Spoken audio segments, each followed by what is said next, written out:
এক ধাক্কায় 3 মাসের বাচ্চাটার হাত পা গজায় নেই এখনো ঠিক মতো, এক ধাক্কায়, এক ভূকম্পনে, এক কাঁপুনির চোটে পেটের সব বাচ্চাগুলো খালাস হয়ে যাবে ডাক্তার ছাড়া, ইনজেকশন ছাড়া। সেদিন যখন আল্লাহ একটা ভূমিকম্প তৈরি করবে, পৃথিবীটাকে যখন নাড়িয়ে দিবে, কাঁপিয়ে দিবে, একটা পাহাড়ও টিকবে না, সবগুলো পাহাড় তুলার মতো ধ্বনিত হতে থাকবে,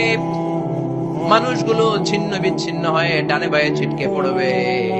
চন্দ্র সূর্যে আলো থাকবে না, মানুষের চোখগুলো ছানা বড়া হয়ে যাবে, চাঁদে আলো থাকবে না,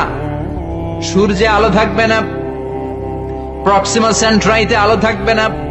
আলফা সেন্ট্রাই এ, আলফা সেন্ট্রাই বি,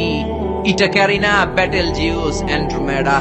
একটার ভেতরেও সেদিন আলো থাকবে না, সবগুলো অন্ধকার হয়ে যাবে। সাগরের পানির মধ্যে সেদিন দাও দাও করে আগুন জ্বলবে, মানুষগুলো পাগল হয়ে যাবে। কেউ থাকবে তখন টয়লেটে, ইমাজিন কেমন ভাবে আল্লাহ নকশা এঁকেছেন, কেউ থাকবে